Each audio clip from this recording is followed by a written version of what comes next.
ወመንፈስ ቅዱስ አሐዱ አምላክ አሜን። በክርስቶስ ወንድሞቼ እህቶቼ ሆናችሁ አሁን በቀጥታ ይሄን እግዚአብሔርን ቃል የምትሰሙ በኋላም እግዚአብሔር ወዶና ፈቅዶ ይሄን እግዚአብሔርን ቃል ተቀድቶ የምትሰሙ ሁሉ ባላችሁበት ሰላም እግዚአብሔር ይብዛላችሁ። ዛሬ እግዚአብሔር ቢረዳን የምንማርበት ቅድም በመግቢያዬ እንዳልኩ ነገ የኢትዮጵያ ቤተክርስቲያን የኢትዮጵያ ኦርቶዶክስ ተዋሕዶ ቤተክርስቲያን አምስተኛውን ሳምንት ደብረ ዘይት ብላ ሰይማ በዚህ ቀን ስም ሰጥታው በዚህ ቀን በተለይ ነገረ ምጽአቱን ማለት የአምላካችን የመድኃኒታችንን የኢየሱስ ክርስቶስን ዳግም መምጣት ቤተክርስቲያን የምታስተምርበት ቀን ነው ወገኖች። ደብረ ዘይት የተባለበት ምክንያት ይሄን ስም የሰጠው አባታችን ቅዱስ ያሬድ ነው። ቅዱስ ያሬድ የዚህን የጾም ሰንበታት ለእያንዳንዱ ቀን ስያሜ ሰጥቶ የመጀመሪያውን ቀን ዘወረደ፣ ከዛ ቀጥሎ ቅድስት፣ በኋላም ምኩራብ፣ ቀጥሎም ምጻጉዕ፣ ነገ ደግሞ ደብረ ዘይት ብሎታል። ደብረ ዘይት ያለው ይህ ደብረ ዘይት የተራራ ስም ነው ወገኖቼ። በኢየሩሳሌም ከተማ ፊት ለፊት የሚገኝ ተራራ ነው። ታዲያ ደብረ ዘይት የተባለበትና በዚህም ቅዱስ ያሬድ የሰየመበት ምክንያት ስለ ነገረ ምጽአቱ አምላካችን መድኃኒታችን ኢየሱስ ክርስቶስ ስለ ሁለተኛ መምጣቱ ጉዳይ ለሐዋርያት በደብረ ዘይት ተራራ ላይ ቁጭ ብሎ ስለነገራቸው በዚህ ምክንያት ነው። ደብረ ዘይት ተራራ ላይ ሆኖ ልጆቼ ሆይ ሁለተኛ ዳግም እመጣለሁ፣ እናንተን ወስዳለሁ፣ እኔ ባለሁበት እናንተ ትሆናላችሁ፣ ነገር ግን ስመጣ ተጠንቅቃችሁ ታጥባችሁ ታጥናችሁ ተዘጋጅታችሁ ጠብቁኝ፣ እኔ የምመጣው ልወስዳችሁ ነው አላቸው። ዛሬ የምንማረው ይሄንን ነው። ነገረ ምጽአቱን እንማራለን። የመምጣቱን ነገር ማለት ነው። ብዙ ጊዜ ምጽአት ሲባል ሰው ይደነግጣል። የመምጣቱ የአባታችን ሁለተኛ መምጣት ጉዳይ ነው። አባቱ የሚመጣ ሰው ደስ ይለዋል እንጂ አይደነግጥም ወገኖቼ። አባቱ ለኛ አባታችን ይመጣልናል፣ አይመጣብንም። አባቱ ሩቅ አገር ሄደ ሰው አባቱ ሲመጣ ደስ ነው የሚለው እንጂ ወገኖቼ ጭንቅ ጭንቅ አይለውም። ጭንቅ ጭንቅ የሚለው ወገኖቼ ከአባቱ ቃል ውጭ ወጥቶ ሽፍታ ሆኖ የኖረ የአባቱን ቃል ያላከበረ እንደ ወንበዴ የኖረ አባቱ ሲመጣ የሚያዝንበት ሰው ልክ ነው፣ ጭንቅ ጭንቅ ይለዋል። በነገራችን ላይ አባት ደግሞ ሲመጣ ልጁን ነው የሚፈልገው። አባት ሲመጣ ልጁን ነው የሚፈልገው። የተበላሸም ያጠፋም ልጅ ቢሆን ወገኖቼ ከተጸጸተ አባት ይቀበለዋል። ልጄ ሆይ ና ነው የሚለው። ይህን ደግሞ ከፋይታዊ ዜማ መማር ነው። ፋይታዊ ዜማ ወገኖቼ 30 ሰኮንድ ብቻ ነው የፈጀበት ገነት ለመግባት። አምላኬ ሆይ አለው፣ አቤቱ በመንግስት በመጣ ጊዜ ባካስበኝ፣ እኔ ወንበዴ ነኝ። አመነዛችሁ። እኔ ወንበዴ ነኝ፣ እኔ ኃጢአተኛ ነኝ፣ እኔ በደለኛ ነኝ። ግን ጌታዬ ሆይ በመጣ ጊዜ እባክህ በመንግስት አስበኝ አለው። ዛሬ ከኔ ጋር ትገባለህ። እግዚአብሔር እንደዚህ እንግዳውስ ሽፍታ ነው፣ እንግዳውስ ወንበዴ ነው ወገኖቼ። እግዚአብሔር አባታችን እንደዚህ። ለዚህ ነው አባታችን ለኛ ይመጣልናል ወገኖቼ። ለኛ በደሙ ለገዛን ለኛ ሲል ዋጋ ከፍሏል። ስለዚህ ለኛን ሊፈልገን ሊወስደን ይመጣል። ስለዚህ ዛሬ በዚህ ጉዳይ ላይ እንማራለን። በነገራችን ላይ ይቅርታ የትምህርታችን ርዕስ ጌታችሁ በምን ጊዜ እንደሚመጣ አታውቁምና ተዘጋጅታችሁ ኑሩ። ሰማችሁ? ልድገም። ጌታችሁ በምን ጊዜ እንደሚመጣ አታውቁምና ተዘጋጅታችሁ ኑሩ። ይህንን ቃል የተናገረው ባለቤቱ ራሱ መድኃኒታችን ኢየሱስ ክርስቶስ በደብረ ዘይት ተራራ ላይ ተቀምጦ ወገኖቼ ሐዋርያትን ምን አላቸው? አያችሁ ልጆቼ፣ እንግዲህ ጌታችሁ እኔ ማለት ነው ራሱ ጌታችሁ በምን ጊዜ እንደሚመጣ አታውቁምና ተዘጋጅታችሁ ሻንጣችሁን አስራችሁ ታጥባችሁ ታጥናችሁ ጠብቁኝ፣ ወደ ቤቴ ወስዳችኋለሁ፣ ወደ አባቴ ቤት ወስዳችኋለሁ አለ። ይህን ቃል የምታገኙት በማቴዎስ ወንጌል ምዕራፍ 24 ቁጥር 42 ጀምሮ አንብቡት። ከኔ ጋር ትላንት የነበራችሁ በዚህ ርዕስ ላይ ይህን ትምህርት ትላንት ጀምረናል። የዛሬው ክፍል 2 ነው። ትላንት ላልነበራችሁ አንደኛ ትንሽ ባክግራውንዱን እንድታገኙ፣ ለነበርነው ለኛ ደግሞ ክለሳም እንዲሆነን። በነገራችን ላይ ሲደጋገም ጭንቅላት ይይዛል። መልካም አትጥሩት። ስለዚህ ትላንት የተማርነው በጣም አስረግጠን ያየነው መሰረታዊ ነገር 2 ነገር ነው። አንደኛው እግዚአብሔር ይመጣል፣ እርግጠኛ ነው። አንደኛው ይሄ ነው። ሁለተኛው እግዚአብሔር ለምን ይመጣል የሚለውን ያየነው። ትንሽ ፍሌቨር ባክግራውንድ ለመስጠት again ምናልን እግዚአብሔር ይመጣል። እግዚአብሔር እንደሚመጣ፣ መድኃኔዓለም ተመልሶ እንደሚመጣ፣ ዳግም እንደሚመጣ ከዚህ በፊት ሥጋ ለብሶ ከእናታችን ከቅድስተ ቅዱሳን ድንግል ማርያም ተወልዶ በትሕትና መጣ። አሁን ግን ወገኖቼ እንደዛ አይደለም የሚመጣው። አሁን በግርማ ሞገሱ ይመጣል። አሁን ግን በአምላክነቱ ይመጣል። ነጥቡ ግን እዚህ ጋር አምላካችን መድኃኒታችን ኢየሱስ ክርስቶስ በእርግጠኝነት ይመጣል። ወገኖቼ መኑኝ፣ ይመጣል። ይህንን የምናውቀው ራሱ መድኃኒታችን ኢየሱስ ክርስቶስ ልጆቼ ሆይ ዳግም እመጣለሁ አለ። ምን ሌላ ማስረጃ ያስፈልጋል? ለሐዋርያት ምን አላቸው? በዛ በደብረ ዘይት ተራራ ላይ ሁለተኛ እመጣለሁ፣ ዳግም እመጣለሁ፣ እናንተ ግን ተጠንቀቁ፣ ተዘጋጅታችሁ ጠብቁኝ አላቸው። ስለዚህ እርሱ ራሱ ጌታችን መድኃኒታችን ኢየሱስ ክርስቶስ እንደሚመጣ ለሐዋርያት ነገረ።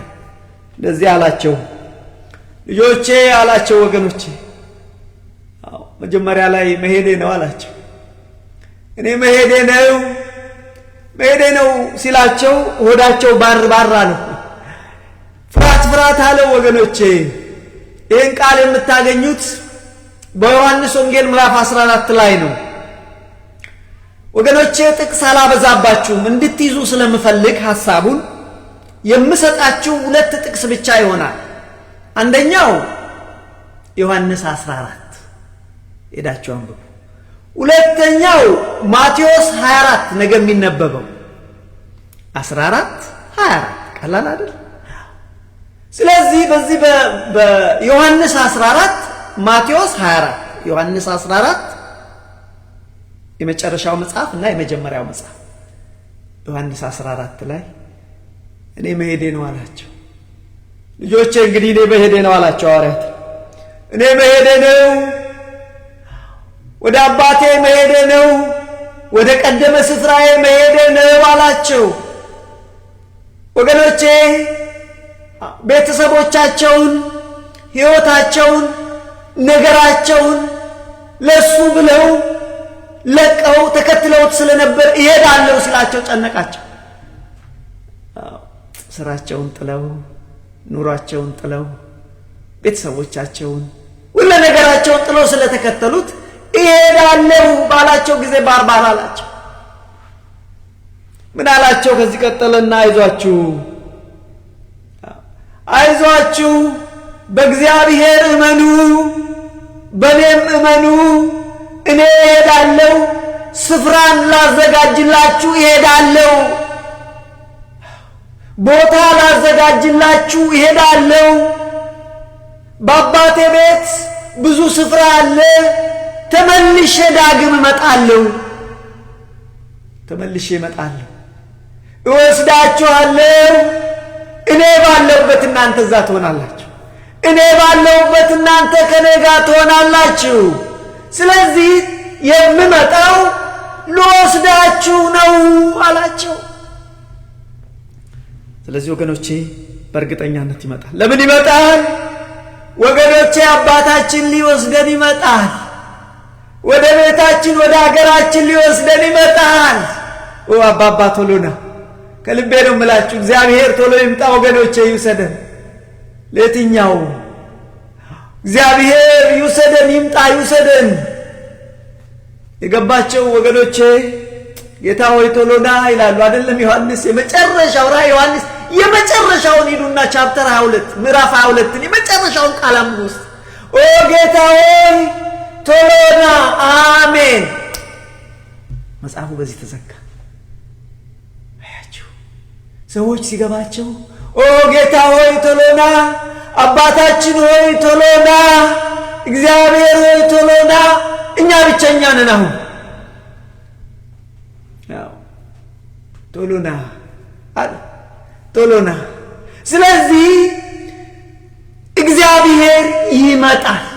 ለመምጣት እኔ እመጣለሁ። አንደኛው ይሄ ነው ጥቅስ። ሁለተኛው ነገ የሚነገረው ማቴዎስ 24 ላይ በዛ በደብረ ዘይት ተራራ ላይ ወገኖቼ ቁጭ ብለው ከመቅደስ ወጥቶ ወደ ደብረ ዘይት ተራራ ሄደ። በተራራው ላይ ቁጭ አለ። አሻግረው የኢየሩሳሌምን ከተማ እየተመለከቱ ሐዋርያት ጌታ ሆይ ይህን ቤተ መቅደስ ታየዋለህ? የሕንፃውን አሰራር ማማር ታያለህ? አይደንቅም አሉት። ሕንፃውን አይደንቅም አሉት። እውነት ነው፣ የሚደንቅ ነበር። ምን አላቸው? በዚህ አትደነቁ፣ ድንጋይ በድንጋይ ላይ ሳይፈርስ አይቀርም፣ አትደነቁ አላቸው። በዚህን ጊዜ ጌታ ሆይ መቼ ነው የሚሆነው? ይሄ ድንጋይ በድንጋይ ላይ የሚሆነው ያንተ ዳግም መምጣት የሚሆነው መቼ ነው? የዓለም ፍጻሜ የሚሆነው መቼ ነው? ድንጋይ በድንጋይ ላይ የሚነሳው መቼ ነው ብለው አላቸው። በዛን ጊዜ አይዟችሁ፣ ማንም እንዳያስታችሁ ተጠንቀቁ፣ ማንም እንዳያስታችሁ ተጠንቀቁ። ዛሬም የእግዚአብሔር መንፈስ ልጆቼ ማንም እንዳያስታችሁ ተጠንቀቁ። እናንተ ልጆች አይደላችሁም፣ በምድር ሳላችሁ ብላተኛ ናችሁ። ታዲያ ለሰማይ የማይበልጥ ብላተኛ እንዴት አትሆኑ? እንዴት አትመረምሩም? ምክንያት አያዋጣም ማለት። ስለዚህ ትላንት የተማርነው እግዚአብሔር ይመጣል። እርሱ ራሱ ምን አለ? ልወስዳችሁ እመጣለሁ። እርሱ ምን አለ?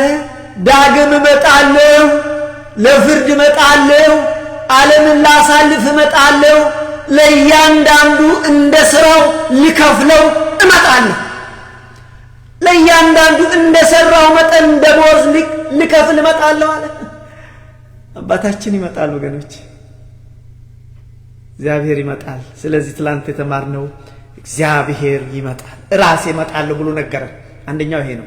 ይህም ብቻ አይደለም፣ ነቢያትን አነሳን።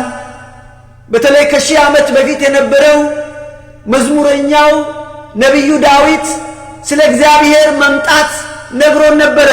በመዝሙር 49 እንደዚህ አለን፣ እግዚአብሔር ከጽዮን ግልጽ ሆኖ ይመጣል። አምላካችን ከጽዮን ግልጽ ሆኖ ይመጣል። እሳት በፊቱ ይነዳል፣ ምድርን ይሰበስባታል።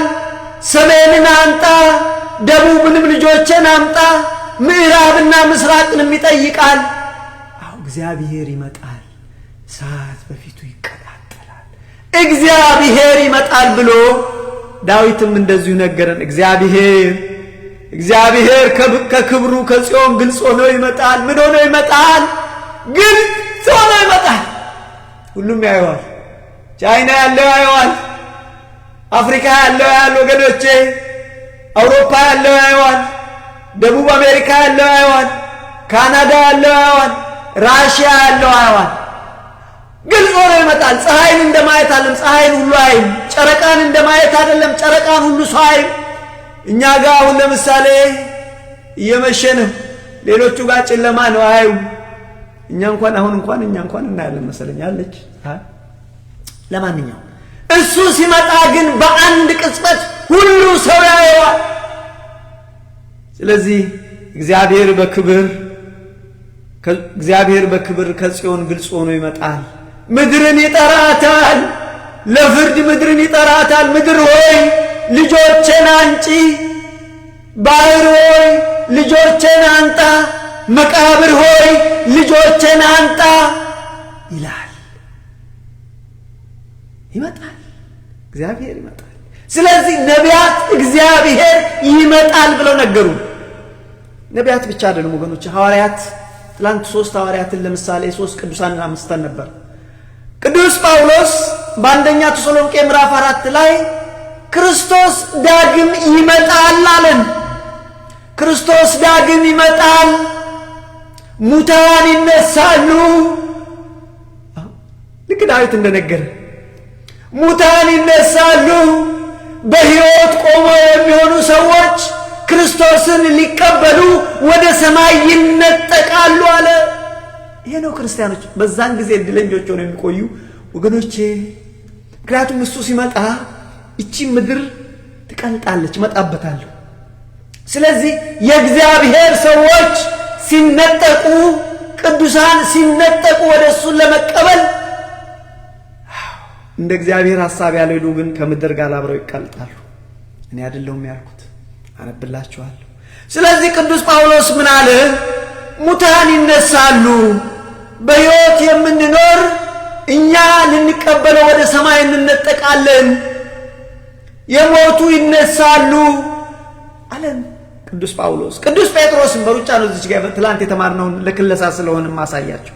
ቅዱስ ጴጥሮስም በአንደኛ ጴጥሮስ ምዕራፍ 3 ቁጥር 9 ጀምሮ እንደዚህ አለ። አንዳንዶች ዘባቾች እንደሚሉት አይደለም፣ ጌታ አይዘገይም፣ መድኃኔዓለም አይዘገይም።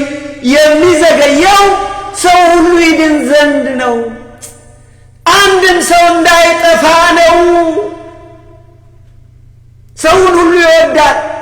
ሶማሌው እንዳይጠፋ፣ ፓኪስታኒው እንዳይጠፋ፣ የሳውዲ ሰው እንዳይጠፋ፣ ማንም ሰው እንዳይጠፋ በንስሐ ወደ እሱ ይመጡ ዘንድ ነው የሚታገሰው።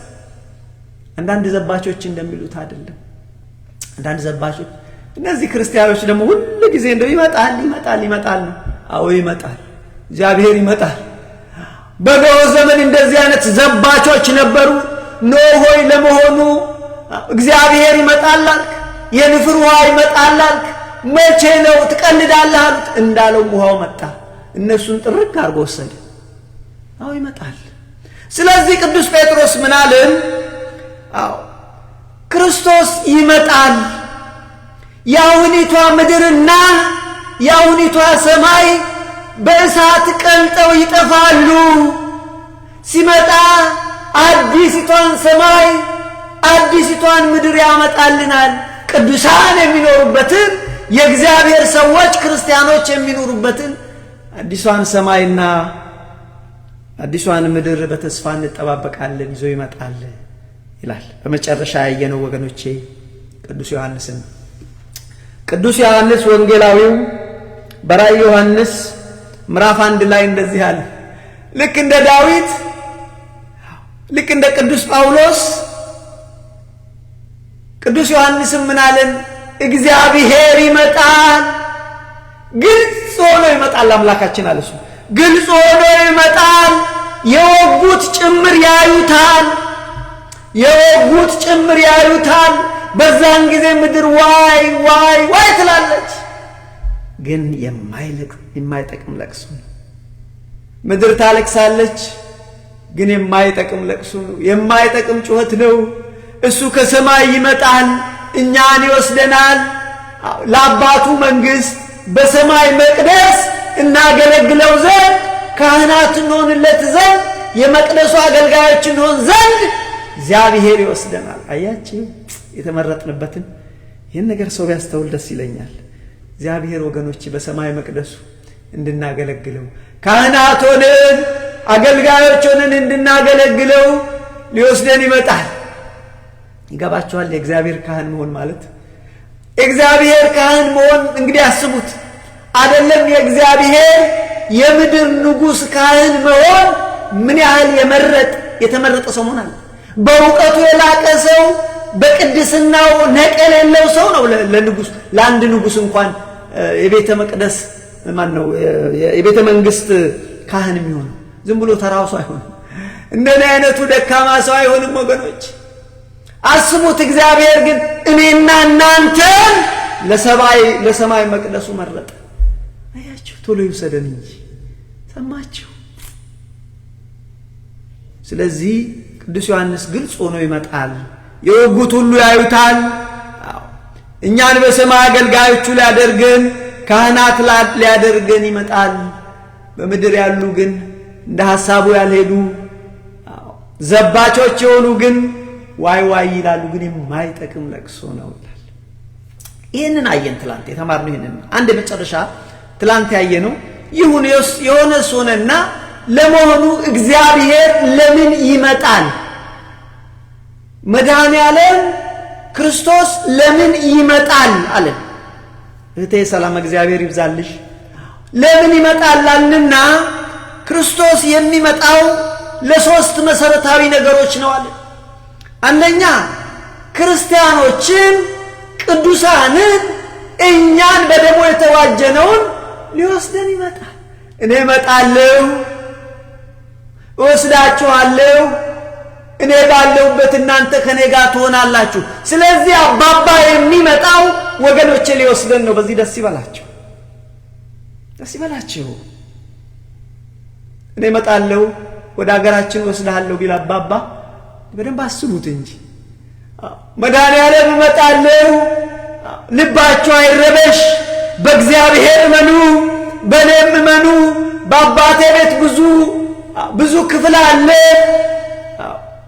እመጣለሁ ወስዳችኋለሁ፣ እኔ ባለሁበት እናንተ ትሆናላችሁ። አባታችን ይመጣል።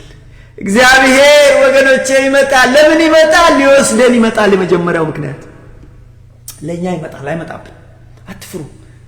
ነገረ ምጽአት የምትለውን ብቻ ሰው ወስዱ እንዲንቀጠቀጣል። ሰይጣን ነው የሚንቀጠቀጥ፣ ሰይጣን ነው። እኛ እንንቀጠቀጥም። እኛ እኮ ልጆቹ ነን። የኔ ልጆች ስንት ያጠፋሉ ሁሌ እነግራችኋለሁ እንዲገባችሁ። በምሳሌ ስለ ልጆቼ ላወራ ፈልጌያለሁ። ልጆቼ 20 ጊዜ ቢያጠፉ ሲመጡ ደስ ይለኛል። ምን ቢያጠፉ ይቅርታ አደርግላቸዋለሁ። ይህንን ኬታ መጣሁት ከእግዚአብሔር። አያችሁ እግዚአብሔር እኛም ብናጠፋ በንስሐ ስንመለስ አባቴ ያጠፋው እኮ እባክህ ይቅር በለኝ ስንለው እግዚአብሔር ይረሳዋል። ስለዚህ እግዚአብሔር ለምን ይመጣል ብለን ብንል ቅዱሳንን ክርስቲያኖችን ሊወስድ ይመጣል። ሁለተኛው ለምን ይመጣል? ለፍርድ ይመጣል። ማቴዎስ 5 እኔ እመጣለሁ፣ ፍርድ ይሆናል፣ በጎቹንና ፍየሎቹን እለያለሁ፣ ለእያንዳንዱ እንደ ሥራው እሰጣለሁ። ስለዚህ ለምን ይመጣል? ለፍርድ ይመጣል። ለእያንዳንዳችን እንቀበላለን። ድርሻችን ተሰልፈን እንቀበላለን። ስለዚህ ለምን ይመጣል ብለን ብንል ለፍርድ ይመጣል። ሌላው ለምን ይመጣል ብለን ብንል ይሄንን ዓለም ሊያሳልፍ ይመጣል። ወገኖቼ ይሄ ዓለም ነገ እንደ ቆርቆሮ እሳት ውስጥ ቆርቆሮ ሲወረወር በእሳት ይበላና ፈሳሽ ሆኖ እንደሚጠፋ እቺ ምድር ቀልጣ ትጠፋለች። ስለዚህ ይሄ ምድር ሊያሳልፍ ይሄ አሁን ያለውን ሰማይ ሊያሳልፍ በሰው ያልተሰራችውን ሰማያዊቷን አዲስቷን ሰማይና አዲስቷን ምድር ሊሰጠን ይመጣል። ስለዚህ ለምን ይመጣል ብለን ሊወስደን ይመጣል። በዓለም ላይ ለመፍረድ ይመጣል። ይህን ዓለም ሊያሳልፍና አዲሱን ዓለም ሊያመጣ ይመጣል ብለን ትላንት ተማር። ዛሬ ወገኖቼ ትኩረት የምናደርገው እንግዲህ እንዳትረሱ የተነሳንበት ርዕሳችን ከማቴዎስ 24 ወስደን እሱ ራሱ ያለውን የተናገርነው ራሱ መድኃኒዓለም ምን አለ? ጌታችሁ በምን ጊዜ እንደሚመጣ አታውቁምና ተዘጋጅታችሁ ኑሩ። ወገኖቼ በዚህ ቃል ውስጥ ሶስት መሰረታዊ ነገሮች አሉ። አንደኛው ጌታችሁ ይመጣል፣ እኔ እመጣለሁ ፎር ሹር። አንደኛ። ሁለተኛው ሰዓቱን አታውቁትም፣ በምን ጊዜ እንደሆነ አይታወቅም። ስለዚህ ተዘጋጅታችሁ ታጥናችሁ ሻንጣችሁን ይዛችሁ ጠብቁ። ይገባችኋል? ሻንጣችሁን ሻንጣ ይሄ ሻንጣ ማለት አይደለም። በንስሐ ታጥባችሁ እንደሱ ሐሳብ ሆናችሁ የክርስቶስን መልክ እያበራችሁ ጠብቁ። ስለዚህ ነው የሚለው ተዘጋጅታችሁ ኑሩ። ዛሬ ጥቂት ደቂቃ ወስጄ መቼም ሰዓቱ ይሮጣል የምንነጋገርበት አንደኛው ጌታችን ለምን ተዘጋጅታችሁ ኑሩ እንዳለ ትንሽ ደግሞ የነገዋን ወንጌሉ ይሄ ነገር ስለሚነበብ የነገሩን ስርወ ታሪክ ትንሽ እናያለን። ደብረ ዘይት ላይ ምን እንዳላቸው አንደኛ እሱ። ሁለተኛ ምናየው ዛሬ አመጣጡ እንዴት እንደሆነ ስላመጣጡ እና ምልክቶቹን በጥቂቱ እናያለን። የመጨረሻው የሆነ ሱንና መቼ እንደሚመጣው እንዴት እንዘጋጅ እኔ እቺን ሞዳት እንዴት እንዘጋጅ ወገኖች፣ እንዴት እንዘጋጅ። ጸልዩ ብቻ ሳይሆን እንዴት እንጸልይ፣ ጾሙ ብቻ ሳይሆን እንዴት እንጾም፣ እንዴት እንወዳታለን። ለምን ብዙ ጊዜ ለኔ አይጥመኝ። ለማንኛውም እንግዲህ ጌታችን መድኃኒታችን ኢየሱስ ክርስቶስ ሐዋርያትን ጌታችሁ በምን ጊዜ እንደሚመጣ አታውቁምና ተዘጋጅታችሁ ኑሩ አላቸው። እንግዲህ ቅድም በመነሻዬ እንዳልኩት ይህንን ያላቸው ከኢየሩሳሌም ከተማ ወጣና ከከተማው ወጣ ብሎ ባለው በደብረ ዘይት ተራራ ላይ ቁጭ ብለው መመልከት ጀመሩ። ከተማውን ቁልቁል እየተመለከቱ ወገኖቼ ቤተ መቅደሱን የሚያማምሩ ምሰሶዎች ማየት ጀመሩ። በነገራችን ላይ ዋሽንግተን ዲሲ አካባቢ የምትኖሩ ዲሲ አካባቢ አይታችኋል? የፌደራል ገቨርንመንት ቢልዲንጎችን አይታችኋል? በጣም የሚያማምሩ ለምሳሌ ዩኤስ ዲፓርትመንት ኦፍ ትሬዠሪ ወይም ራሱ ዋይት ሃውስ ወይም ደግሞ ናሽናል አርካይቭ ኦል ዘ ፌደራል ቢልዲንግ ዲፓርትመንት ኦፍ ኮመርስ እነዚህም ብታያቸው እያንዳንዱ መስሪያ ቤት በጣም የሚገርሙ ቤት አሰራሩ የሚገርሙ ምሰሶዎች አሉት። ናሽናል አርካይቭን ተመልከቱት። እኔ ትሬዠሪ ዲፓርትመንትን 15ኛው መንገድ ላይ ያለውን ይስቲዩት። በቃ ምሰሶቹ አሰራራቸው በጣም የሚያማምሩ። እነዚህ በነገራችን ላይ ያለ ምክንያት አልሰሯቸው። እንዲህ ሲሰሯቸው ምንን ለማመልከት ነው? ሶስት አይነት የኮሪንቲያን ዶሪያን እና አዮናያን የሚባሉ የድሮ የግሪክ ስልጣኔ ከተሞችን በዛን ዘመን የሚሰሩ ቅርጾች ያሉባቸው ምሰሶች ናቸው። ሰው በእጁ እንደዚህ በጣም ትልልቅ ናቸው።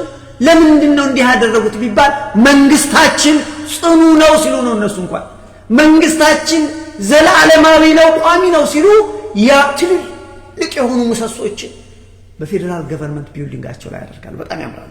እነዚህን ቢልዲንጎች ምሰሶ የድሮ የአቴና ቤተ መቅደስም የሶሎሞን ቤተ መቅደስም አሁን ሐዋርያት ያዩት ማለት ነው በዚህ መልክ የተሰራ ነበር። የሚያማምር ምሰሶ አለ። ስለዚህ ሐዋርያት ያንን ተመለከቱና ጌታ ሆይ አየው የቤተ መቅደስ ምሰሶቹ ሲያምሩ አያቸው አሉት። በነገራችን ላይ ያን ቤተ መቅደስ ሶሎሞን ለመስራት 46 ዓመት ነው የፈጀው። 46 years 46 ዓመት። ስለዚህ አየው አሉት በማድነቅም በመጠየቅ። ጌታ ምን አላቸው? የናታድንቁ ድንጋይ በድንጋይ ላይ ሳይፈርስ በዚህ አይቀርም አላቸው። ጥያቄ ሌላ ወረውር። ምን አልክ ጌታ ሆይ? አልኳችሁ ድንጋይ በድንጋይ ላይ ሳይፈርስ ይሄ ቤተ መቅደስ ነገ ይፈርሳል። እውነትም ፈረሰ። በነገራችን ላይ በ70 ዓመተ ምህረት ፈረሰ። እውነትም ፈረሰ። ጠላት መጥቶ አፈረሰው። አታድንቁ ድንጋይ በድንጋይ ላይ ሳይፈርስ አይቀርም አላቸው። እዚህን ጊዜ ነው እንግዲህ መቼ ይሆናል ይሄ መቼ ይሆናል? የዓለም መጨረሻውና ያንተ ዳግም መምጫ መቼ ነው? ምልክቱስ ምንድነው? አሉት። መቼ ነው ጌታው? መቼ ነው የሚሆነው? የሚፈርሱ ባለም መጨረሻስ መቼ ነው? ያንተ ሁለተኛ ዳግም መምጫስ መቼ ነው? በዚህን ጊዜ በነገራችን ላይ ከዚህ ጥያቄ ውስጥ የምንረዳው ሶስት ነገር አለ። አንደኛው የዓለም መጨረሻ አለ። ቅዱስ ጴጥሮስ እንደነገረ ይቺ ዓለም ቀልጣ በእሳት የምትጠፋበት ጊዜ አለ። የዓለም መጨረሻ አለ። የዓለም መጨረሻው መቼ ነው አለ የዓለም መጨረሻ ጌታችን ሲመጣ። ሁለተኛው እዚህ ላይ ያየነው መቼ ይሆናል? የዓለም መጨረሻ መቼ ነው? ያንተ ዳግመኛ መምጣት፣ የእግዚአብሔር የክርስቶስ መምጣት ወኖች ግድ ነው። ይመጣል ተመልሶ። ሶስተኛው ምልክቶች አሉ። ጌታ ስለ ምልክቶቹ ሲናገር እንደዚህ አለ፣ ማስጠንቀቂያ ሰጣቸው። ማንም እንዳያስታችሁ ተጠንቀቁ። ማንም እንዳያስታችሁ ተጠንቀቁ። ብዙዎች ክርስቶስ ነኝ ብለው ይመጣሉ፣ በስሜ ይመጣሉ፣ ብዙዎችን ያስታሉ።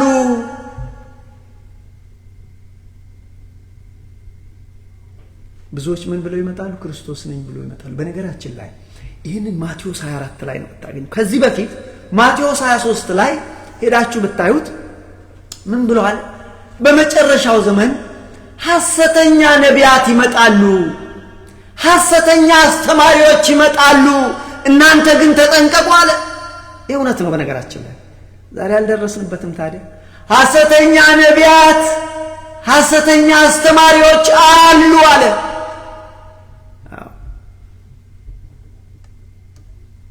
ምዕራፍ 23 ላይ ሄዱና አንብቡ። ሰዎችን የሚያስቱ ይመጣሉ አለ። አንድ ነገር እዚህ ጋር ብዬ ልለፍ ወገኖቼ፣ ይሄ ነገር ዛሬ አልሆነም። ሐሰተኛ ነቢያት የሉም፣ ሐሰተኛ አስተማሪዎች የሉም፣ ሐሰተኛ አገልጋዮች የሉም፣ ውሸተኛ ወንድሞች የሉም። ምልክቱን ይሁት። አንድ ነገር ልንገራችሁ፣ ብዙ ሰው በጣም የዋህ ነው በዚህ በኩል። ወገኖቼ ስሙኝ፣ ሐሰተኛ መምህራን አሉ፣ ሐሰተኛ ነቢያት አሉ፣ የውሸት ሰራተኞች አሉ፣ ምንደኞች አሉ። ይሄ እውነት ነው። ይሄ ግድ ነው። ይሄንን ደግሞ እኔ እንድነግራችሁ አትጠብቁ። ሕፃን ልጆች እኮ አይደላችሁ እናንተ እኮ ግራ ቀኙን መለየት እኮ አለባችሁ። የትኛው ነው ውሸተኛ፣ የትኛው ነው እውነተኛ፣ የትኛው ነው ሐሰተኛ ነቢይ፣ የትኛው ነው ሐሰተኛ መምህር አስተማሪ ብላችሁ መለየት አለባችሁ። ግን አንድ ነገር ነግራችኋለሁ፣ ይሄን መመርመር አለባችሁ። ምነው ትምህርት ቤታችሁ ስትሄዱ ግራ ቀኙን አይታችሁ አይደል? ሞርጌጃችሁን ስትከፍሩ፣ ወደ ውጭ ሀገር ስትሄዱ እንዴት ማነገራችሁ? እንዴት? ስለዚህ ወገኖቼ ምክንያት አያዋጣም። መስሎኝ ነበር፣ አያዋጣም። እርግጠኛ መሆን አለ። ምክንያቱም በምድራችን ላይ ሐሰተኛ አስተማሪዎች፣ ሐሰተኛ ነቢያት አሉ። ሰዎች እንዲነግሩን አንጠብቁ። ነከሌ ተብሎ እንዲነገራችሁ አትጠብቁ። you figure it out። ሐሰተኛ መምህራንና ሐሰተኛ ነቢያት አሉ ወገኖቼ፣ ይመጣሉ አለ። ሐሰተኛ ክርስቶሶች ይመጣሉ አለ። እንደገና አስተማሪዎችም አሉ፣ ነቢያትም አሉ። እናንተ ግን ተጠንቀቁ አለ። ጥያቄው ግን ሐሰተኛ መምህራንና ሐሰተኛ ነቢያትን እንዴት ነው የምናውቃቸው? ወገኖቼ እናውቃቸዋለን ራሳችን ካልዋሸን በስተቀር። በአስተምሯቸው ይታወቃሉ፣ በሕይወት በኑሯቸው ይታወቃሉ፣ በግብራቸው ይታወቃሉ። ይታወቃሉ ምን ማለት ነው? ምን ማለት ነው እስጢፋኖስ? እናንተ ነገ መቅለጥ አለው። ግን ብዙ ሰው ይቀልጣል። መቅለጥ አይቀርም። ለዚህ ነው ዛሬ ማን ነው የእግዚአብሔር ሰው፣ ማን ነው እውነተኛ ነቢይ፣ ማን ነው እውነተኛ አስተማሪ፣ ማን ነው እውነተኛ አገልጋይ ብለን መለየት አለብን። ነገ አዋጣም። ለቅሶ አይጠቅምም። ነገ ሰዎች ምክንያት አላቸው ቢዋሹ፣ ሰዎች ቢያታልሉ ምክንያት አላቸው። እኛ ግን ምክንያት የለንም። ልክ ሞርጌጃችንን፣ የቤት ኪራያችንን ትዳር ስንመሰርት አውጥተን አውርደን እንዳደረግነው ለዘላለሙማ መጠንቀቅ አለብን። ስለዚህ በዚህ ዘመን ሐሰተኛ ነቢያት አሉ። በዚህ ዘመን ሐሰተኛ አስተማሪዎች አሉ። እንዴት ይታወቃሉ? እንገራችሁ። እቺ ብቻ ነች ዋና ቁልፏ። ሐሰተኛ ነቢያትና ሐሰተኛ አስተማሪ ከክርስቶስ ትምህርት፣ ከሐዋርያት ትምህርት፣ ከቅዱሳን ትምህርት የወጣ ከእግዚአብሔር ትምህርት ከክርስቶስ ትምህርት ከሐዋርያት ትምህርት የወጣ የሚያስተምር ሁሉ ሐሰተኛ ነቢይ ሐሰተኛ አስተማሪ ነው። ስለዚህ ሰዎች ሲያስተምሩ ትምህርቱን ትመዝኑታላችሁ። ይሄ ትምህርት የክርስቶስ ትምህርት የወጣ ነው። ከክርስቶስ ትምህርት የሚቃረን ከሆነ ያ ሰው ሐሰተኛ አስተማሪ ነው። ያ ነቢይ ከክርስቶስ አስተምሮ ከሐዋርያት አስተምሮ ከቅዱሳን አባቶች አስተምሮ የወጣ ከሆነ ሐሰተኛ ነቢይ ነው፣ ሐሰተኛ አስተማሪ ነው። በቃ ቁልፉ ይሄ ነው። ለዚህ ደግሞ መታጠቅ ያስፈልግ። እግዚአብሔርን ቃል መታጠቅ ከዛ ነው የምንለየው ሐሰተኛ መምህራንንና ሐሰተኛ ነቢያትን ለመለየት። ሰው እንዲነግራችሁ አትጠብቁ። ለመሆኑ ቅድም እንግዲህ ጌታ ለምን ይመጣል ብለን ቅዱሳኑን ሊወስድ ይመጣል፣ አባታችን ሊወስደን ይመጣል፣ ለፍርድ ይመጣል፣ ዓለሙን ሊያሳልፍ እና አዲስቷን ሀገር ሊያመጣ ይመጣላል። አመጣጡ እንዴት ነው? አመጣጡን ጥቂት እንበል ወገኖቼ። አመጣጡ እንዴት ነው ብለን ብንል ግልጽ ሆኖ ይመጣል። ክርስቶስ ግልጽ ሆኖ ይመጣል። ዳዊት ምን አለ? ግልጽ ሆኖ ይመጣል። ቅዱስ ጴጥሮስ ግልጽ ሆኖ ይመጣል። ዮሐንስ ራእይ ምዕራፍ 1 ላይ ግልጽ ሆኖ ይመጣል። የወጉት ሁሉ ያዩታል። ግልጽ ሆኖ ይመጣል። ልክ መብረቅ ከሰማይ ወጥቶ ከምስራቅ ወጥቶ ለምዕራብ እንደሚገባ ሰው ሁሉ በአንድ ጊዜ ያየዋል። በሁሉም አህጉራት ያሉትን በአንድ ጊዜ ያዩታል ሲመጣ። ስለዚህ እንዴት ይመጣል? ግልጽ ሆኖ ይመጣል። እንዴት ይመጣል ወገኖቼ? ሳይታሰብ በድንገት ይመጣል። በድንገት በቃ በድንገት አሁን ሊመጣ ይችላል። ራይና እዛች አፕስቴር ሳልወጣ በድንገት ይመጣል። ወገኖቼ ማቄን ጨርቄን ሳንል በድንገት ይመጣል። ለዚህ ነው ተዘጋጁ የሚባለው። ኦሮንጫ አፕስቴር የሆነ ነገር there is no time for that። ስለዚህ ምን አለ? በድንገት ሳይታሰብ ክርስቶስ ይመጣል። ልክ እንደ ኖህ ዘመን ነው። በኖህ ዘመን ሰዎች ሲበሉ፣ ሲጠጡ፣ ሲያገቡ፣ ሲያጋቡ የጥፋት ውሃ በድንገት መጥቶ እንደወሰዳችሁ እንዳይሆን እናንተ ግን ተዘጋጅታችሁ። በቃ ከተዘጋጀ ሰው እኮ በመንገድ ላይ የሚሆን ስራ ቦታውን ባለ ሰዓት ይምጣ፣ ምንም የሚያስጨንቀው ነገር የለም። መዘጋጀት ወገኖቼ ዶንት ኮምፕሊኬት አታርጉት። መዘጋጀት ምንም ማለት አይደለም። የልብ መመለስ፣ ንስሐ፣ አባቴ ያጠፋው ባሪያ መጥቻለሁ፣ በፊት አጥፍቻለሁ፣ እነሆ ጌታ ሆይ ወደ አንተ መጣሁ ተቀበለኝ። አለቀ እኮ። ንስሐ እኮ ነው። እግዚአብሔር እኮ ሌላ ድንጋይ እንድትሸከም እኮ አልፈለገም። ይሩት እግዚአብሔር ድንጋይ እንድንሸከም ብዙ እንድንቆፍርለት አይፈልግም። እሱ የሚፈልገው እኛን ነው፣ አባታችን። ስለዚህ በድንገት ሳይታሰብ ይመጣል። ቅዱስ ጴጥሮስ ቅድም ባነበበው አንደኛ ጴጥሮስ ምዕራፍ 3 ቁጥር 9 ላይ ለአንዳንዶች የሚዘገይ እንደሚመስላችሁ አይምሰላችሁ። ጌታ ስለ ተስፋው ቃል ስለ ቃል ኪዳኑ ስለ ተስፋው ቃል አይዘገይም። ነገር ግን የዘገየ የሚመስለው ሰው ሁሉ ይድን ዘንድ ነው። ሰው ሁሉ ማንም ሰው እንዳይጠፋ ብሎ ነው። ነገር ግን ሁሉ ወደ ንስሐ እንዲደርሱ እንጂ ማንም እንዳይጠፋ ይታገሳል። ለዚህ ነው የቆየ የሚመስለው። ያችሁ ስለዚህ እንዴት ሆኖ ይመጣል? ግልጽ ሆኖ ይመጣል። መድኃኔዓለም በድንገት ሳይታሰብ ይመጣል። ቅዱስ ጴጥሮስ ደግሞ ምን አለ? እንደ ሌባ ሆኖ ይመጣል። ሌባ ከእውነት ነው ተናግሮ እኮ አይደል? ሌባ ሲመጣ ተደብቆ ሰው ሁሉ ሲተኛ ሌሊት አገር ደህና ነው ብለው ሲተኙ ሌሊት ይመጣል። ስለዚህ እንዴት ይመጣል? እንደ ሌባ ሆኖ ይመጣል። በእኩለ ሌሊት ይመጣል። በሰባተኛው ሰዓት ይመጣል። እንደዚህ ይላል ቅዱስ ጴጥሮስ በሁለተኛ ጴጥሮስ ምዕራፍ 3 ቁጥር 8 ላይ ቁጥር 8 ጀምሮ እንደ ሌባ ይሆናል። በእኩለ ሌሊት ሰው ሁሉ ሲተኛ ባልተጠበቀ ሰዓት ይሆናል። የጌታ ቀን እንደ ሌባ ይመጣል። በዚያ ቀን ሰማያት በታላቅ ድምፅ ያልፋሉ። የሰማይ ፍጥረት ሁሉ በታላቅ ትኩሳት። አያችሁ ምድር እንዴት እንደምትጠፋ በትኩሳት ቀልጣ ነው የምትጠፋ። ሰማይ ፍጥረት በትልቅ ትኩሳት ይቀልጣል። ምድርም በእርሷም ላይ የተደረገ ሁሉ በምድር ላይ ያለ ሁሉ ቀልጦ ይጠፋል። ምን ማለት ነው? ክርስቲያኖች ምን ይሆናሉ? የእግዚአብሔር ሰዎች ምን ይሆናሉ? ቅዱስ ጳውሎስ ነግሮናል። እሱ ሲመጣ የእግዚአብሔር ሰዎች ሆኑ ክርስቲያኖች ሆኑ ወደ ሰማይ ይነጠቃሉ። እንደ ሐሳቡ ያልሄዱ ዘባቾች እግዚአብሔርን የማያምኑ ግን ከምትቃጠለው ምድር ጋር አብረው ይቃጠላሉ። እኔ አላልኩም፣ ራሱ ነው ያለው። ከኔ ለምን ትጣላላችሁ? እኔ አላልኩም፣ ራሱ እግዚአብሔር ቃል ደግሞ እውነት ነው። እንዲህ ያለ እኮ ይኸውላችሁ የሰማይ ፍጥረት እንደዚህ በዚያ ቀን ሰማያት በታላቅ ድምፅ ያልፋሉ፣ የሰማይ ፍጥረት በትልቅ ትኩሳት ይቀልጣል፣ ምድርም በእርሷ ላይ የተደረገው ሁሉ ይቃጠላል።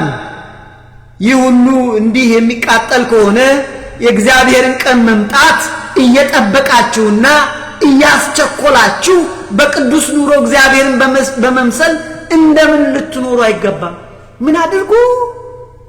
የእግዚአብሔርን ቀን እየጠበቃችሁና እያስቸኮላችሁ። የእግዚአብሔርን ቀን የክርስቶስን መምጣት አስቸኩሉት ሲባል ሳቡት ማለት አይደለም።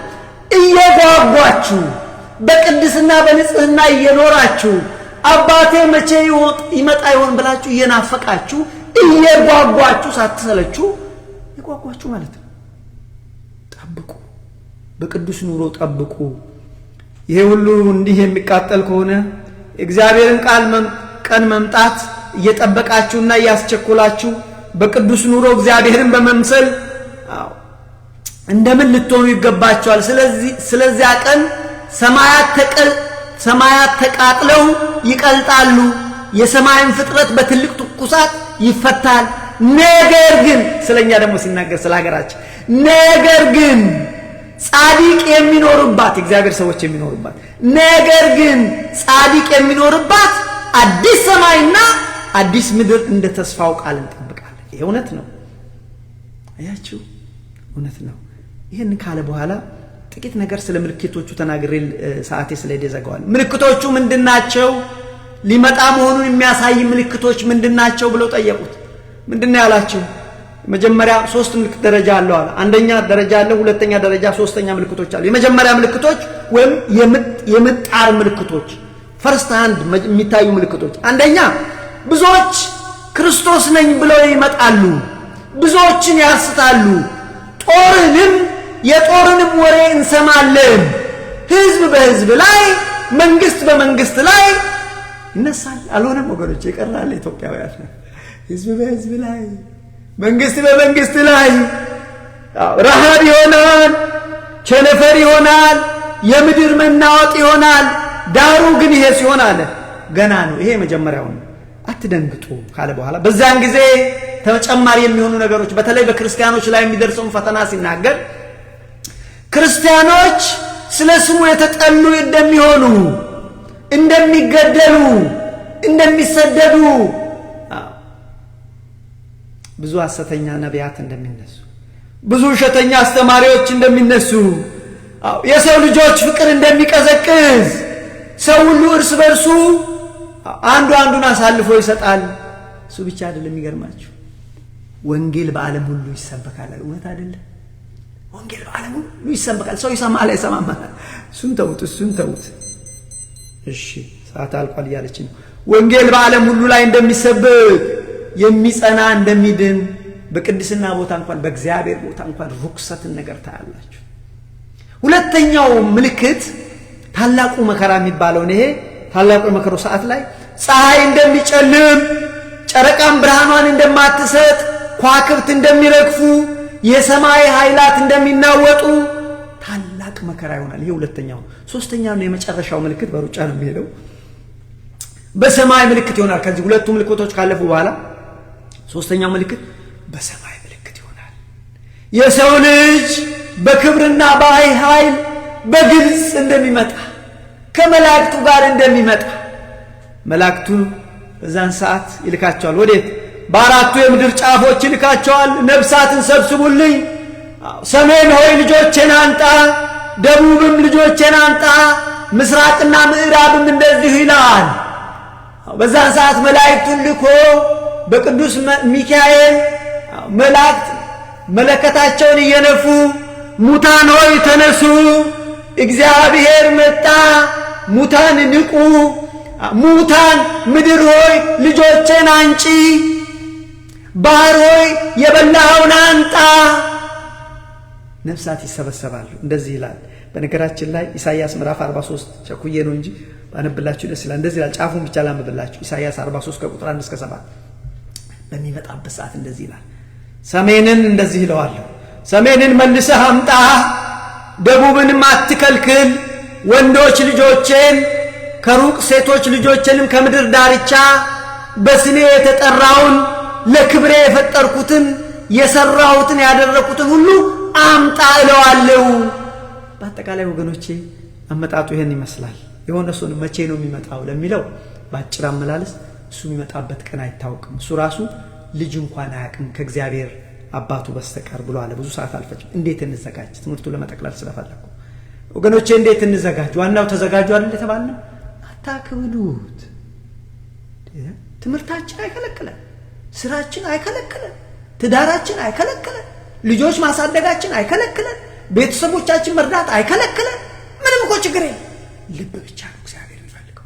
ስለዚህ እንዴት እንዘጋጅ?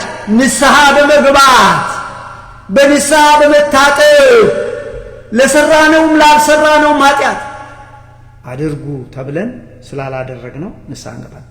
አድርጉ የተባልነው ነገር አለ አይደል? ለምሳሌ ስጋውን ብሉ ደሙን ጠጡ። እግዚአብሔር ሆይ አድርግ ብለኛል፣ አላደረኩም፣ ግን አሁን አደርጋለሁ። አታድርጉ ለተባልነው ደግሞ አለማድረግ፣ ሌብነት፣ ዝሙት ወዘተረፈ። ስለዚህ መጀመሪያው እንዴት እንዘጋጅ? በንስሐ እንዘጋጅ። እንዴት እንዘጋጅ? ክርስቶስን በማመን ሕጉንና ትእዛዙን በመጠበቅ። የቱን ሕግ? 10ቱን ትእዛዝ። ሌላ አምላክ አይኑርህ፣ አትግደል፣ አታመንዝር፣ አትዋሽ፣ በሐሰት አትመስክር ወዘተረፈ። ስለዚህ ክርስቶስን በማመን ካመን በኋላ ደግሞ ሕግና ስርዓቱን በመጠበቅ። ሌላስ በምን እንዘጋጅ? መልካምና በጎ በማድረግ። ማቴዎስ 25 በፍርድ ቀን የሚመጣው ቀን የሚጠይቀን ይሄንን ነው። መልካምና በጎ ስራ ምን ማለት ነው? በጎ 6ቱን ቃላተ ወንጌል መፈጸም። ቅድም 10ቱ ትእዛዛት መፈጸማል። አሁን ደግሞ 6ቱ ቃላተ ወንጌል ምንድን ናቸው? የተራበን ማብላት፣ የተጠማን ማጠጣት፣ እንግዳን መቀበል፣ የታረዘን ማልበስ፣ የታመመን መጠየቅ፣ የታሰረን መጠየቅ። ይሄ ግዴታ ነው። እንደዚህ እናድርግ። ስለዚህ እንዴት እንዘጋጅ? በንስሐ እንዘጋጅ። ክርስቶስን በማመንና ሕጉንና ስርዓቱን በመጠበቅ እንዘጋጅ። መልካምና በጎ በመስራት እንዘጋጅ። ትምህርቴን ጨረስኩ። ምን ተማርን ወገኖች? መድኃኒታችን ምን እናድርግ? ምን ተማርን? ምንስ እናድርግ? መድኃኔዓለም ክርስቶስ ይመጣል። ራሱ እመጣለሁ ብሎናል። ነቢያት ይመጣል ብለው ነግረውናል። ሐዋርያትን ልክ ነው ይመጣል ብለውናል። እንደሚመጣ እርግጠኛ ነን። መቼ ይመጣል? ማንም ሰው ቀኑን አያውቅም። እንዴት ይመጣል? በድንገት ይመጣል። እንዴት ይመጣል? እንደ ሌባ ይመጣል። ሳይታሰብ ይመጣል። ለምን ይመጣል? አባታችን ሊወስደን ይመጣል። ሂሩቴ ሊወስደን ይመጣል። ወደ ቤታችን፣ ወደ ሀገራችን ሊወስደን ይመጣል። ለምን ይመጣል? ለፍርድ ይመጣል። ለምን ይመጣል? ይሄን ዓለም ሊያሳልፍ ይመጣል። ምን እናድርግ? ትምህርቴን ጨርሻለሁ። ምን እናድርግ? ማንም እንዳያስተን ወገኖቼ፣ እንጠንቀቅ። ልጆች አይደለንም። ዶንት ፉል ዮርሰልፍ፣ የዋሆች አትሁኑ ይላል። ልጆች ሕፃን ልጆች አይደለንም። ቅድም ብያቸዋለሁ። ቤት ስትገዙ ታውቃላችሁ፣ ሬንት ስታደርጉ ታውቃላችሁ፣ ትምህርት ቤት ስትሄዱ ግራና ቀኙን ታውቃላችሁ። አላውቅም አያዋጣም። ስለዚህ ማንም እንዳያስታችሁ ተጠንቀቁ። ሐሰተኛ አስተማሪዎች፣ ሐሰተኛ ነቢያት ምድሩን ሞልተዋል። ተጠንቀቁ። ሁለተኛ ምን እናድርግ? ተዘጋጅተን እንጠብቀው። የተዘጋጁ ጋቡ ይላል። ጊዜ የለኝም። ማቴዎስ 25 ሄዳችሁ ስለ 10 ደነጋገልት ስለ 10 ሚዜዎች አይታችሁ የለ? የተዘጋጁ አሉ፣ መብራታቸው ከነዘይቱ ያዙ። ያልተዘጋጁ ነበር። የተዘጋጁ ገቡ ይላል። ያልተዘጋጁት በሩ ተዘጋባቸው። ስለዚህ ተዘጋጅተን እንጠብቅ። ምን እናድርግ? ታማኝና በጎ ሰዎችን እንደዛ እንደ ታማኝ ባሪያ እዚሁ አሁን ማቴዎስ 25 ላይ ታማኝ ባሪያ ጌታው እስኪመጣ ድረስ ቤተሰቦቹ ላይ የሾሙ ሲያገለግላቸው የጠበቀው እሱ ተሾመ ተሸለመ ይላል። ያኛው ደግሞ ንፉግ ክፉ ባሪያ ጌታዬ ገና ነው ብሎ ቤተሰቦቹ ሲያሰቃይ የነበረ አገልጋይ አለ። ስለዚህ እናንተ ግን ሲመችም ሳይመችም ከእግዚአብሔር ጋር ሆናችሁ ታማኝና ልባም አገልጋይ ሆነን እንጠብቀው። በመክሊታችን አትርፈን እንጠብቀው ወገኖቼ። ባዶ እጅ መሄድ ያሳፍራል። ሰው ቤት ባዶ እጃችሁ ትሄዳላችሁ እንዴ? አንሄድም እኮ። ሰው ቤት ባዶ እጅ የምንሄድ ከሆነ ታዲያ ወገኖች እንዴት ነው እግዚአብሔር ጋር ስንሄድ? ስለዚህ ሆዲ ብዙ ዶን አታከብዱት። ቀላል ከፈለጋችሁ ታገኛላችሁ። አስተማሪዎች አገልጋዮችን መጠየቅ ነው። ምን ላድርግ? አባቶችን መጠየቅ ነው። በቃ ይሄ እኮ ነው ዋናው። የእግዚአብሔር ሰዎች ድሮ ወንጌልን ከተማሩ በኋላ ምን እናድርግ ይላሉ። እኛም እንደዛ ነው መሆን ያለብን። በመጨረሻ ደስ የሚለውን ነገር ልንገራችሁ። አያችሁ ጸማሪያ የሩቴ የመጨረሻው መልእክት ደስ የሚለው ዛሬም አልመሸም። ደስ አይልም? እኛ አልሞትም። አንድ ነገር ልንገራችሁ። ይህን 2 ሳምንት በጣም የሚዘገን ወይ ደግሞ በቃ የሚያሳዝን ድንገተኛ ሞቶችን አይቻለሁ። ዛሬ አሁን ዛሬ የባለቤቴ የምትሰራበት መስሪያ ቤት አንድ ጓደኛቸው ልጇ ተገደለባት። ወጥቶ ነው የተገደለው። ቬሪ ኢዚ ምሳሌ ነው የምናገራችሁ። እሷ አለቃ ሌላዋ 2 ሳምንት አይደለም በካንሰር ወዲያው ሞተች። ደህና ሴት ነው። ምንድነው ፖይንቴ ወገኖቼ? ሰው ከሞተ በኋላ ጊዜ የለም። እኔና እናንተ ግን እድል አለን። ንስሐ ለመግባት እድል አለን። ወደ እግዚአብሔር ለመመለስ እድል አለን። ይዋት ስለዚህ እግዚአብሔር ምን እንደሚለን ታውቃላችሁ? ጸማረ ሄሮት ልጆቼ ወደ እኔ ነው፣ እኔ ያሳርፋቸዋለሁ።